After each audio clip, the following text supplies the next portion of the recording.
નમસ્કાર વિદ્યાર્થી મિત્રો, આજે આપણે ધોરણ 11ની અંદર ચેપ્ટર નંબર 5 ગુપ્તકાલીન કલા એન્શિયન્ટ ગુપ્ત એજની આપણે ચર્ચા કરીશું.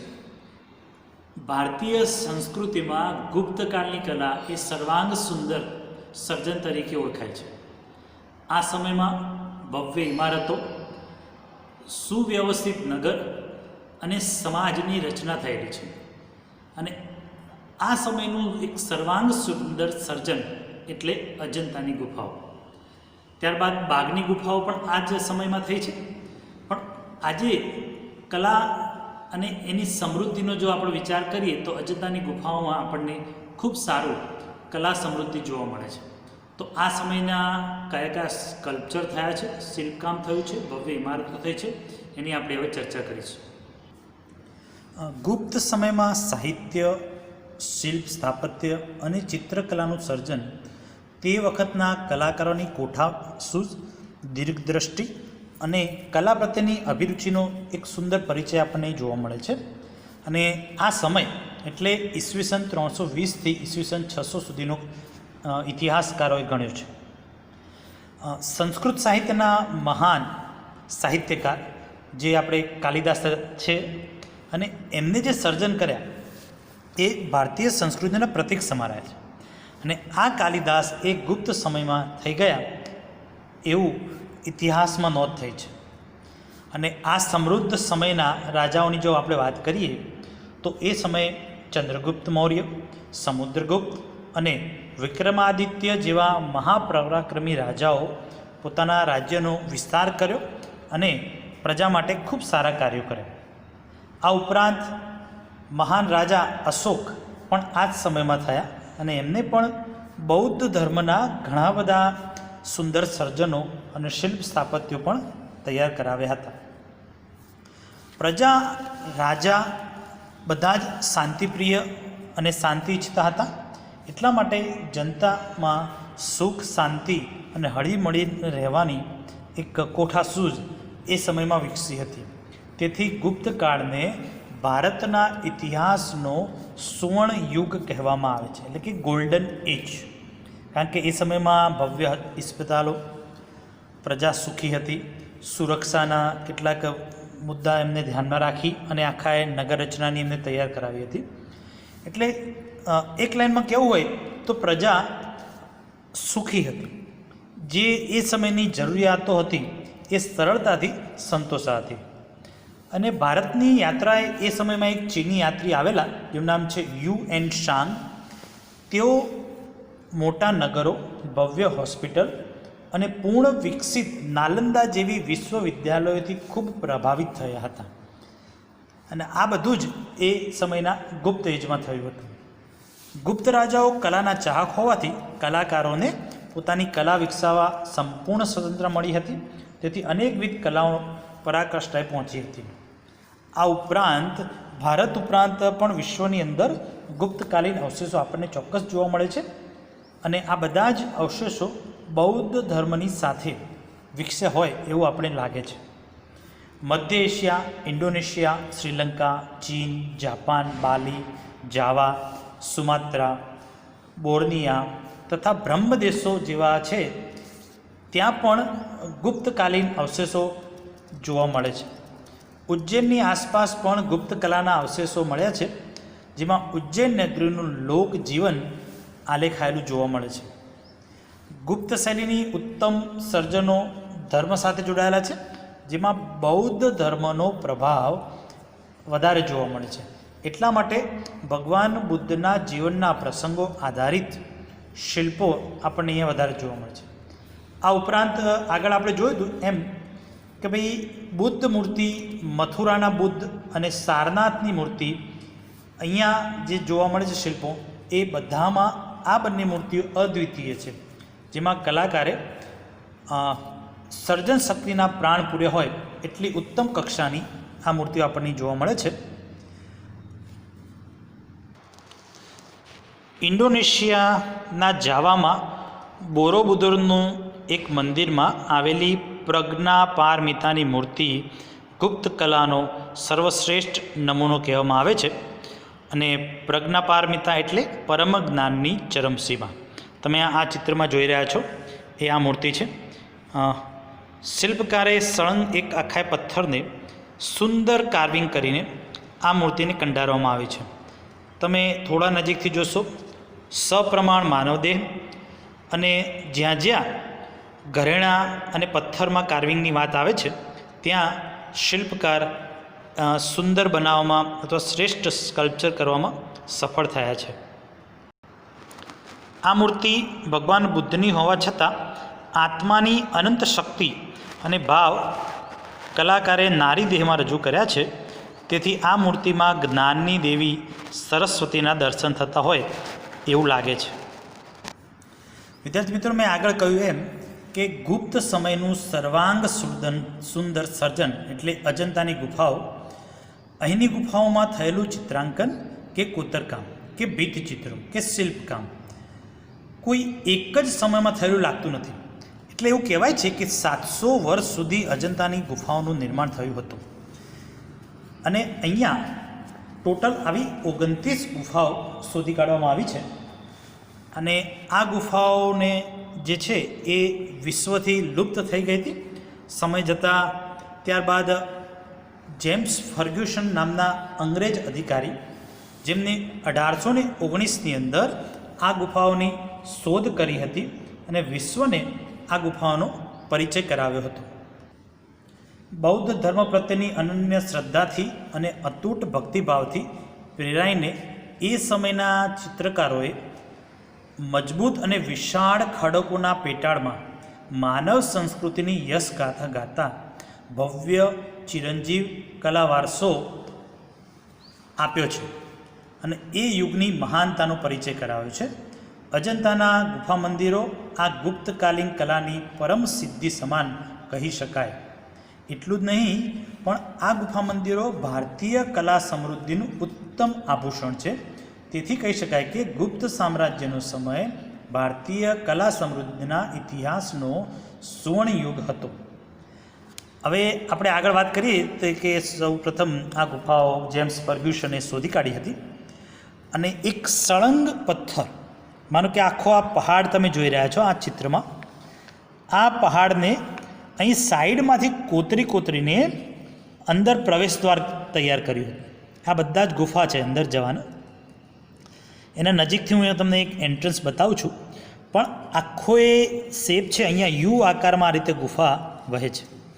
આવી ટોટલ 29 ગુફાઓ અહીંયાથી આપણને મળી આવી છે. વિદ્યાર્થી મિત્રો, આ ચિત્રમાં તમે અજંતાનું મુખ્ય પ્રવેશદ્વાર જોઈ રહ્યા છો.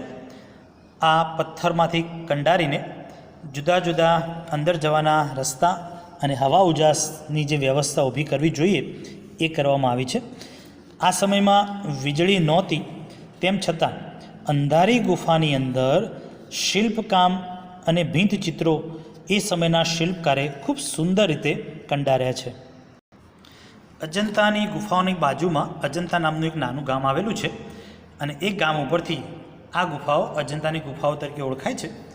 શરૂઆતમાં જ્યારે આ ગુફાઓ શોધાઈ ત્યારે અજંતાના આ સમૃદ્ધ કલા વારસાને પ્રકાશમાં લાવવાનું કામ મુંબઈની સર જે સ્કૂલ ઓફ આર્ટના પ્રિન્સિપાલ જોહન ગ્રિફિથ્સે કર્યું હતું. તેમણે પોતાના દેખરેખમાં યોગ્ય માર્ગદર્શન આપીને ઈસવીસન 1855થી 1872 દરમિયાન તેમની ફાઇન આર્ટ્સની કલાશાળા હતી એના વિદ્યાર્થીઓને લઈને અહીંના જે ભીંતચિત્રો છે એમની અનુકૃતિ કરાવડાઈ, એટલે કે કોપી કરાય. અને એ અનુકૃતિની અનેક પ્રિન્ટો તૈયાર કરી અને એ પ્રિન્ટો વિશ્વના ખૂણે ખૂણે સુધી પહોંચાડવામાં આવી. એટલે આ જે કલા છે, સંસ્કૃતિ અને અજંતામાં જોવા મળતા ભીંતચિત્રો, એને દુનિયાને પરિચય કરાવવાનું કામ જોન ગ્રિફિથ્સે કર્યું. ત્યારે વિશ્વને ખબર પડી કે અજંતાની ગુફાઓમાં વિશ્વનો સમૃદ્ધ કલા વારસો સચવાયેલો છે. પશ્ચિમની કલા રિયાલિસ્ટિક એટલે વાસ્તવદર્શી હતી. એની સરખામણીમાં રેખાનું પ્રભુત્વ ધરાવતી અને સપાટ રંગોવાળી અજંતાની આ નવી ચિત્રશૈલીએ વિદેશી કલા રસિકોને પોતાની તરફ આકર્ષ્યા હતા અને ભારતીય કલાનો પરિચય કરાવ્યો હતો. આ દ્રશ્યમાં અજંતાની ગુફાઓનું સાઈડનું દ્રશ્ય આપણે જોઈ રહ્યા છીએ અને એની અંદર દરેક જગ્યાએ શિલ્પકારે પોતાની શિલ્પકલાનો પરિચય કરાવ્યો છે. આ ગુફાઓને ભારત સરકારે ઈસવીસન 1951થી રાષ્ટ્રીય કલા સંપત્તિ ગણીને ભારતીય પુરાતત્વ ખાતાની દેખરેખ હેઠળ મૂકવામાં આવ્યું છે અને અહીંયા આવતા સહેલાણીઓ માટે જે જરૂરી વ્યવસ્થા ઊભી કરવામાં આવે એ અહીંયા કરવામાં આવી છે. આ ગુફાઓને આપણે બારીક અભ્યાસ કરીએ તો બે પ્રકારની ગુફાઓ આપણને અહીંયા જોવા મળે છે. એક ચૈત્ય ગુફાઓ અને બીજું વિહાર ગુફાઓ. ચૈત્ય એટલે બૌદ્ધ સાધુઓના પ્રાર્થના અને ઉપાસના કરવાનું સ્થળ. એટલે આપણે એમ કહી શકીએ કે એક પ્રકારની સ્કૂલ હતી. ગુફાઓમાં બે પ્રકારની કંડારવામાં આવી છે. એક સ્કૂલની જરૂરિયાતો જે રીતે હોય એવી રીતે કંડારવામાં આવી છે, એટલે કે ભવ્ય હોલ અને બેસવાની વ્યવસ્થા ઊભી કરવામાં આવી હતી. જેમાં ચૈત્ય ગુફાઓમાં અંદરના છેડે તમે જાઓ તો સ્તૂપ બાંધેલા હોય છે અને સ્તૂપ એટલે ભગવાન બુદ્ધના અવશેષો મૂકીને તેના ઉપર રચેલી સમાધિ અને સ્તૂપની આજુબાજુ પ્રદક્ષિણા કરી શકાય તેવો માર્ગ હોય છે. સ્તૂપની પ્રવેશદ્વાર સુધી બે બાજુએ સ્તંભોની હાર કતાર જોવા મળે આપણને અને સ્તૂપ અને પ્રદક્ષિણા માટેના માર્ગની જગ્યાને કારણે સ્તૂપ ગુફા પ્રમાણમાં લાંબી હોય છે. અજંતાની 19 નંબરની ગુફા એ સૌથી મોટી સ્તૂપ ગુફા ગણાય છે. તમે આ અહીંયા ચિત્રમાં જોશો તો આ ભગવાન બુદ્ધના અવશેષોએ મૂકીને ભવ્ય આ સ્તંભ છે અને પાછળ પ્રદક્ષિણા કરી શકાય એવી વ્યવસ્થા હતી. એટલે આ ભવ્ય સ્તૂપ ગુફા કહેવામાં આવે છે. ત્યારબાદ ગુફાનો બીજો પ્રકાર છે વિહાર ગુફાઓ. વિહાર ગુફાઓ એટલે બૌદ્ધ સાધુઓનું રહેઠાણ, રહેવાનું સ્થળ. આવી ગુફાઓમાં દેવ, દાનવ, ગાંધર્વ, અપ્સરા, પ્રાણી, પક્ષી, માનવ, કિન્નર, વેલ, વૃક્ષ અને વાદળનું ખૂબ સરસ આલેખન થયેલું. આ ગુફાઓમાં હાથી, કમળ, જુદી જુદી મુદ્રાઓનો આલેખાયેલા છે. પાત્રો ઓછા વસ્ત્રો ધરાવે છે અને માનવ દેહ લાલિત્ય અને તેમના આભૂષણોમાં અનેક જાતની માળા, કેશ ગુંફન, માથા ઉપરની મોતી, માણિક જડિત મુગટ શોભે છે. ભાત ચિત્રોનો તો અજંતામાં વિપુલ ભંડાર છે. સ્તંભોની ઉપરના ભાગમાં તેમજ ગુફાની વિશાળ છત ઉપર, જે તમે આ ચિત્રમાં જોઈ રહ્યા છો, આ એક દિવાલ ઉપર બનેલું ચિત્ર છે. સમય જતાં આ ચિત્રોની ચોક્કસ અસર થઈ છે, નુકસાન થયું છે, કોઈ જગ્યાએ પોપડા ઉખડી ગયા છે. કારણ કે 2000 વર્ષ જેટલી સમય આ ચિત્રોને વીતી ગયો છે અને એનું જે છતનું આ કામ તમે જોઈ રહ્યા છો, સુંદર ભાત રચના આ ચિત્રોની અને આ ગુફાની ખૂબ સરસ વિશેષતા છે. છતો ઉપર આપણને હાથી, હંસો અને પશુ પક્ષીઓ તેમજ વૃક્ષો, વેલીઓ અને ખીલેલા કમળોનું વૈવિધ્યસભર આલેખન બેનમૂન કહી શકાય. કમળોની ખીલેલી પાંખડીઓનું અલંકૃત અને અદ્ભુત રેખાંકન એ સમયના ચિત્રકારોની ખૂબ વિશેષતા કહેવાય. અને કમળોમાં અનેક રૂપો આ ભાત ચિત્રોમાં જોવા મળે છે. એમાં જ મનોહર બીજ ચિત્રો, હંસ અને ફૂલવેલ તેમજ હાથીઓની આકૃતિઓ વડે સર્જીને અદ્ભુત ચિત્ર સર્જન આ ગુફાઓમાં થયેલું હોય છે, જે આપણને આનંદિત અને જોવું ગમે, મનને પ્રફુલ્લિત કરે એટલું સુંદર ચિત્રાંકન થયું છે. વિદ્યાર્થી મિત્રો, અજંતાની ચિત્રવિધાન પદ્ધતિની આપણે વાત કરીએ તો અજંતાની ગુફાઓમાં ખડકોની વિશાળ અને ખરબચડી દિવાલો અને છતો ઉપર કલાકારે ચિત્રો તૈયાર કરવા માટે અપનાવેલી વૈજ્ઞાનિક પદ્ધતિ અને દીર્ઘ દ્રષ્ટિએના કારણે જ આ ચિત્રો આજની તારીખ સુધી ટકી રહ્યા છે. પથ્થરની ખરબચડી સપાટી ઉપર ચિત્રકામ કરવાનું અનુકૂળ ના આવે એ સ્વાભાવિક છે. તેમ છતાં ઝીણવટભર્યું ચિત્રકામ કરવા માટે સપાટી સમતલ અને સુવાળી બનાવવા માટે તેમને પદ્ધતિનો ઉપયોગ કર્યો હતો. 2000 વર્ષ જૂના ચિત્રો આજની તારીખમાં ટકી રહે તો એમને કઈ પદ્ધતિ વાપરી હતી? તો એ પદ્ધતિનો હું તમને થોડોક આછો પરિચય આપું તો સૌપ્રથમ એક દિવાલ તૈયાર કરવામાં આવતી હતી. એને ટાંકીને સપાટ કરવામાં આવે અને એક લિક્વિડ તૈયાર કરતું. પ્રાણીઓનું ફેટ હોય કે અન્ય પ્રવાહી મિક્સ કરીને, ખાસ કરીને એમાં ચૂનાનું પાણી, ઘાસનું ભૂસું એવું બધું એક તૈયાર કરીને લિક્વિડ તૈયાર કરવામાં આવતું અને ત્યારબાદ ટાંકેલી દિવાલ ઉપર એ લગાવવામાં આવતું અને એની ઉપર ચૂનાનો એક લેયર થાય એટલે એક સરફેટ તૈયાર થાય. ભીની સપાટીમાં જ રેખાંકન થતું અને ભીની સપાટીમાં જ કલર થતા. ભીની સપાટીમાં કલર થવાથી કલર એ જે સપાટી લગાવીને લેયર તૈયાર કર્યું છે એના મૂળ સુધી એટલે કે ઊંડાણ સુધી પહોંચી જતો અને એના કારણે સુકાયા બાદ એ કલર સોલિડ સ્ટોન થઈ જતો હતો. એટલે આટલા લાંબા સમય સુધી આ પથ્થર એટલે કે એક સિમેન્ટનો જે ભાગ હોય એ પ્રકારનો ભાગ અહીંયા ટકી રહ્યો અને એના કારણે જ આ ચિત્રો આપણે અહીંયા જોઈ રહ્યા છીએ. આ આખી પદ્ધતિને ફેસ્કો સેકો પદ્ધતિ કહેવામાં આવે છે. સમયની અસર અજંતાના ગુફાઓના ચિત્રો પર ચોક્કસ થઈ છે. આખું એક સળંગ ચિત્ર છે, એમાંથી આ ભાગ છે એમાંથી કલર ઉખડી ગયો છે અને વચ્ચે વચ્ચે ક્યાંક ક્યાંક પણ કલર ઉખડ્યો છે. પણ એની રચના કૌશલ્ય જોતાં એ સમયના શિલ્પકાર અને ચિત્રકારની આ ખૂબ સમૃદ્ધ કલા વારસાનો આપણને એ પરિચય જોવા મળે છે. ચિત્રમાં ભરવા માટેના રંગો ખૂબ કાળજીથી તૈયાર કરવામાં આવતા. લીલો રંગ ત્યાંથી મળી આવતી વનસ્પતિઓમાંથી તૈયાર કરી અને એમને ભર્યો છે અને ખૂબ ઓછા રંગોમાં સુંદર ચિત્રો એમને તૈયાર કર્યા છે.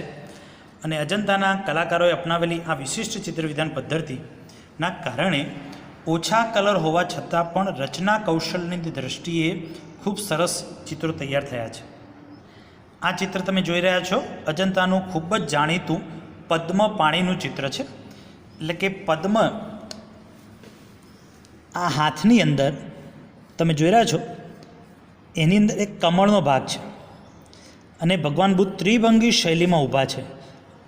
મુગટનું રત્નજડિત કામ અને બારીક કલાત્મક કામ એ ખૂબ સરસ છે. આની અંદર એટલી પ્રિન્ટ ક્લિયર નથી છતાં પણ એક સુંદર ચિત્ર તૈયાર થયું હોય એવું આપણે કહી શકાય, કારણ કે બેકગ્રાઉન્ડની અંદર પણ એટલું જ સરસ કામ થયું છે. આ પદ્મપાણીનો એક બીજો ફોટોગ્રાફ્સ છે જેની અંદર વધારે ક્લિયર રિઝલ્ટ આપણને જોવા મળે છે. અજંતાની ગુફાઓ મહારાષ્ટ્ર રાજ્યમાં આવેલી ગુફાઓ છે અને અજંતાની ગુફાઓ ઔરંગાબાદથી લગભગ 57 કિલોમીટર અને ફરદાપુરથી 6 કિલોમીટરના અંતરે કુદરતી સૌંદર્યની વચ્ચે આવેલી છે. અને એવું કહેવાય છે કે એની બાજુમાં વાઘોર નદી વહે છે. એટલે કે નદીમાં પાણી ભરાતું અને સૂર્યપ્રકાશનું પાણીમાં રિફ્લેક્શન થતું અને એ રિફ્લેક્શનનો પ્રકાશ ગુફામાં જતો હતો અને એટલા આછા પ્રકાશની અંદર આ ચિત્રો સર્જન થયા છે. અને અહીં નાની મોટી કુલ 29 જેટલી ગુફાઓ આવેલી છે. અહીં મોટાભાગના ચિત્રો એ બૌદ્ધ ધર્મ આધારિત છે, એટલે કે ભગવાન બુદ્ધના જીવનના પ્રસંગો અને જાતક કથાઓ ઉપર આધારિત છે. એવા ઘણા બધા પ્રચલિત કથાઓ છે ભગવાન બુદ્ધના જીવનના પ્રસંગોની. એ પ્રસંગ આધારિત અહીંયા ઘણા બધા શિલ્પકામ અને ચિત્રકામ થયું છે. અહીંયા તમે ભગવાન બુદ્ધની નિર્વાણ અવસ્થાળુનું શિલ્પ જોઈ રહ્યા છો. ગુફા નંબર 26ની અંદર આવેલું છે અને સૂતેલા બુદ્ધ અને નીચે આ અહીંયા તમે હારમાળા જુઓ છો ફિગરની ને ઉપર, એ ખૂબ સરસ રીતે કંડારેલું છે. ત્યારબાદ સુંદર ભાત રચના અને ઉપર અપ્સરાનું, અજંતાનું એક બીજું જાણીતું ચિત્ર અપ્સરાનું છે, એ આપણે આ ટેક્સ્ટ બુકની અંદર જોઈ રહ્યા છીએ. અજંતાના કેટલાક ગુફા ચિત્રોનો પરિચય મેળવીએ તો ઘણા બધા વિષય આધારિત ગુફા ચિત્રો છે અને અજંતાની મોટા ભાગની ગુફાઓમાં ચિત્રો તો આજે નાશ પામેલા છે કે જર્જરિત અવસ્થામાં છે, પણ 1, 2, 16 અને 17 નંબરની ગુફાઓના ચિત્રો પ્રમાણમાં સારી હાલતમાં છે, જે અજંતાની કલા સમૃદ્ધિનું કંઈક યથાર્થ દર્શન કરાવતા હોય એવું આપણને ચોક્કસ લાગે છે. અને આમાંના ઘણા ચિત્રો તો ગુફા મંદિરની આખી દિવાલને આવરી લેતા હોય તેટલા વિશાળ અને સંખ્યાબંધ માનવ પાત્રો તથા પશુ પક્ષીઓથી ભરમાળ આ ચિત્રો એ ભારતીય સંસ્કૃતિને આલેખતા હોય એવું ચોક્કસ આપણે કહી શકીએ.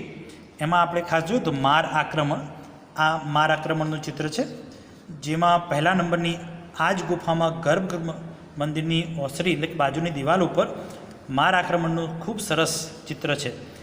આ ચિત્રમાં એવું છે કે માર એટલે કામદેવ.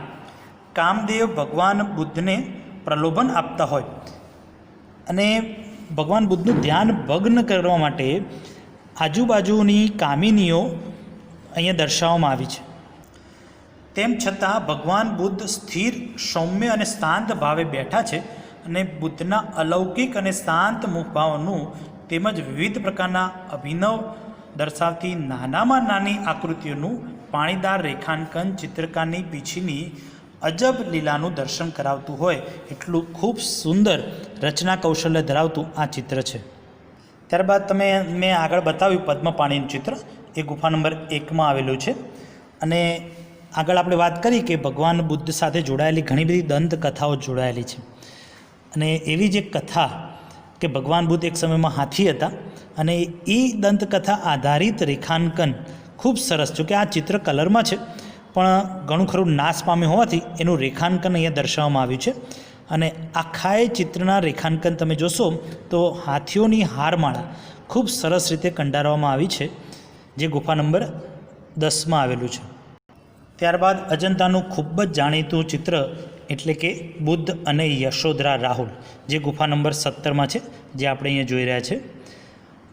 આપણે જાણીએ છીએ કે મહાવિનિષ્ક્રમણ પછી ભગવાન બુદ્ધ લોકોને ગામે ગામે ઉપદેશ આપવા માટે ફરતા હોય છે. અને એક દિવસ એવું બને છે કે પોતાની જ નગરી કપિલવસ્તુમાં તેઓ આવી રહ્યા છે અને ભિક્ષા માગવા આવે છે અને પોતાના જ ઘરની સામે પોતાની પત્ની અને દીકરા સામે ભિક્ષા માગવા ઊભા છે. અહીંયા શિલ્પકારે અને ચિત્રકારે આખા ચિત્રમાં ભગવાન બુદ્ધને મોટા કંડાર્યા છે. એટલે હવે એ યશોધરાના પતિ નથી, પણ વિશ્વને ઉપદેશ આપતા એક ભગવાન સ્વરૂપે છે, એટલે પ્રમાણમાં એમને મોટા કરે છે. અને બાજુમાં યશોધરા અને રાહુલ બંનેને નાના બતાવવામાં આવે છે. આખા ચિત્રમાં યશોધરા જાણે ફરિયાદ કરતી હોય એવો ભાવ ચોક્કસ છે, પણ ભગવાન બુદ્ધ અહીંયા સ્થિર અવસ્થામાં છે. માતા અને પુત્રના સમર્પણવાળા મુખભાવ અને ભગવાન બુદ્ધની પ્રસન્ન મુખ પ્રસંગની ગંભીરતા આ ચિત્રમાં ખૂબ સરસ રીતે આલેખાયેલી છે. અને ચિત્રમાં યશોધરા રાહુલ માનવ કદના અને તેની સરખામણીમાં ભગવાન બુદ્ધ ભવ્ય અને મોટા છે. અને તેમની પાછળ આ એક સુંદર આભા મંડપ છે અને અહીંયા ઉડતા દેવ અને ગાંધર્વો છે, જે એમના ઉપર પુષ્પવર્ષા કરી રહ્યા છે. વિદ્યાર્થી મિત્રો, કલાગુરુ શ્રી રવિશંકર રાવળે અજંતા ઇલોરાની ગુફા વિશે કહ્યું છે કે અજંતાની ગુફા મંદિરોની કલા ભારત વર્ષની કલાની ગુરુપીઠ સમી હતી. એટલું જ નહીં, પણ આખા એશિયાના કલાચક્રની ધરી અજંતાના ગુફા મંદિરો હતા, એવું કલાગુરુ શ્રી રવિશંકર રાવળ કહે છે. આ ઉપરાંત અજંતાની ગુફાઓની નોંધ લઈને 1983માં યુનેસ્કોએ અજંતા અને ઇલોરાની ગુફાઓને કલા સમૃદ્ધિને વર્લ્ડ હેરિટેજ સાઇટ તરીકે સ્થાન આપીને ભારતીય કલાને ગૌરવ આપ્યું છે.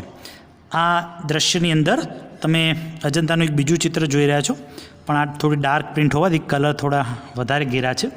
અને બીજા બે દ્રશ્યોના પણ આ ચિત્રો છે, જે આમાં આપણે જોઈ રહ્યા છીએ. આ ઉપરાંત ગુપ્તકાળની અંદર ધાતુકલાનો પણ વિકાસ થયો હતો અને અહીંયાથી બુદ્ધની તામ્ર મૂર્તિ 2.3 મીટર ઊંચી મળી આવી છે. અને તે સમયમાં મૂર્તિઓ અને સ્તંભોની સુંદર રચનાનું ધ્યાનાકર્ષણ કરી શકાય એટલું સુંદર આપણને અહીંયા શિલ્પ જોવા મળે છે. કુતુબ મિનાર પાસે આવેલો લોહ સ્તંભ આજે પણ કાટ લાગ્યા વગરનો અડીખમ ઊભો છે. તે જોઈને તે સમયની ધાતુ ઢાળવાની વિદ્યાનો પરિચય આપણને ચોક્કસ મળે છે. આ આખી જે કલા છે એને મોલ્ડિંગ, આજના સમયમાં મોલ્ડિંગ આર્ટ કહે છે. અને આ સમયના ધાતુના સિક્કાઓ વિશેષ પ્રચલિત હતા, જેમાં સિંહ, શિકારી અને કુમારી દેવી અને એ સમયના રાજા મહારાજાઓના પણ રેખાંકનો એમાં અંકિત જોવા મળે છે. આ ઉપરાંત ખડી માટી એટલે માટીની મુદ્રાઓ પણ આપણને જોવા મળે છે. ગુપ્તકાળ દરમિયાન અજંતાના ગુફા મંદિરો, બાગની ગુફાઓ, શીતલવાસનની ગુફાઓ, ડુમેલલેન્ડની ગુફાઓ જેવી અનેક ગુફાઓમાં ઉત્તમ ચિત્રો અને શિલ્પ સમૃદ્ધ સર્જન થયેલા છે. એમાં ખાસ જોઈએ તો આપણે બાગની ગુફાઓ, જે મધ્યપ્રદેશમાં આવેલી છે અને સમય જતાં ચોક્કસ આ ગુફાઓમાં નુકસાન થયું છે, તેમ છતાં બાગની ગુફા મધ્યપ્રદેશ રાજ્યમાં ગ્વાલિયર પાસે આવેલી છે અને એની અંદર જે ચિત્રાંકન જોવા મળે છે એ ગુપ્તકાળનું સુંદર સર્જન કહી શકાય. અને અહીં 9 ગુફા છે, જેમાં 4 અને 5 નંબરની ગુફામાં ચિત્રો છે. આ ગુફાનો સમય ઈસવીસન 5મી સદીનો ગણાય છે. રંગ રેખામાં એક પ્રકારની સંવેદના જોવા મળે છે, જેની અંદર રડતી સ્ત્રીનું કરુણ ચિત્ર, ઘોડે સવારીનું અને હાથીવાળું સરઘસનું ચિત્ર ધ્યાન ખેંચે એટલું ઉત્તમ છે, જેમાં નગર ઉત્સવ, રાજ સવારીના દ્રશ્યો પણ જોવા મળે છે. આ ઉપરાંત વાજિંત્ર વગાડનારી સ્ત્રીઓ ઊભેલી છે એવા પણ ચિત્રો આપણને અહીંયા જોવા મળે છે. એક હાથમાં મૃદંગ, બીજા હાથમાં મંજીરા અને અન્યના હાથમાં દાંડિયા, જેમાં આપણે ગુજરાતમાં રમાતા નવરાત્રિનું દ્રશ્ય દર્શાવતું દાંડિયા રાસનું ગતિમય દર્શન કરાવતું ખૂબ સરસ ચિત્ર અહીંયા બાગની ગુફામાં જોવા મળે છે. આ ઉપરાંત રંગમહેલ તરીકે ઓળખવામાં આવે છે, એટલે કે એક ગુફાને આખું રંગમહેલ નામ આપવામાં આવ્યું છે અને એ આધારિત ચિત્ર તૈયાર કરવામાં આવ્યું છે. તે ચિત્ર પણ અહીંનું ખૂબ જાણીતું ચિત્ર છે અને અજંતાની જેમ અહીંયા પણ ચિત્ર વિધાનની એક વિશેષ પદ્ધતિ અપનાવવામાં આવી છે, જેને ફેસ્કો પદ્ધતિ કહેવામાં આવે છે. વિદ્યાર્થી મિત્રો, ગુપ્ત સમયની બીજી એક ગુફા છે જેમાં આપણે ચિત્રો મળી આવ્યા છે. એ ગુફા છે શીતલ વાસણની ગુફા. આ ગુફાઓ કર્ણાટક રાજ્યમાં તાંજોર પાસે પટ્ટલ દંબરથી વાયવ્ય 16 કિલોમીટર દૂર આવેલા શીતલ વાસણ ગામ પાસે આવેલી છે. પલ્લવ રાજા મહેન્દ્રવર્મન પહેલાં અને તેના પુત્ર નરસિંહવર્મનના સમયમાં આ ગુફાનું નિર્માણ થયું હોય એવું ઇતિહાસકારોએ નોંધ લીધી છે. શૈલી એની જોઈએ તો અજંતા જેવી જ છે. ભાવભંગી હસ્તમુદ્રાઓ, અલંકૃત અને માનવદેહની આકૃતિઓ, રચના, એ બધું જ અજંતાને મળતું આવતું હોય એવું આપણને લાગે છે. આ ગુફા મંદિરોમાં શરૂઆતમાં સંપૂર્ણપણે ચિત્રોથી અલંકૃત હશે, પરંતુ આજે આ ચિત્રો નષ્ટ થયા છે. વરંડાની છતમાં એક મુખ્ય ભીચિત્ર સચવાયું છે, જે તળાવનું ચિત્ર છે, એટલે કે કમળવનનું આલેખન ઘણું માધુર્યપૂર્ણ અને સુંદર છે, જેમાં માછલી, જીવજંતુ, હાથી, હંસ અને ભેંસ સર્વનું સજીવાત્મક સર્જન થયું છે. શૈલી અને રેખાંકનની દૃષ્ટિએ એ નોંધપાત્ર કહી શકાય. વિદ્યાર્થી મિત્રો, અહીંયા આપણે ગુપ્ત સમયની કલાનો પરિચય મેળવ્યો, જેમાં ખાસ કરીને અજંતાની ગુફાઓ, બાગની ગુફાઓ અને શીતલ વાસણની આવી 3 ગુફાઓ એ સમયની શ્રેષ્ઠ હતી. એનું શિલ્પકામ જોયું અને શિલ્પોથી સભર ભીંતચિત્રો અને ગુફાઓમાં થયેલા સ્કલ્પચર અને એની વિશેષતા જોઈ, કઈ ચિત્રવિધાન પદ્ધતિ હતી. આ બધું જ તમે જેમ જેમ પુસ્તક વાંચતા જાઓ એમ અંડરલાઇન કરજો અને એમાંથી જે મુખ્ય પાઠ છે, જે કંઈ મહત્ત્વના હોય છે, એ પરીક્ષાની દૃષ્ટિએ પણ મહત્ત્વના હોય છે અને તમે યાદ રાખજો અને એનો બારીક અભ્યાસ કરજો. Thank you.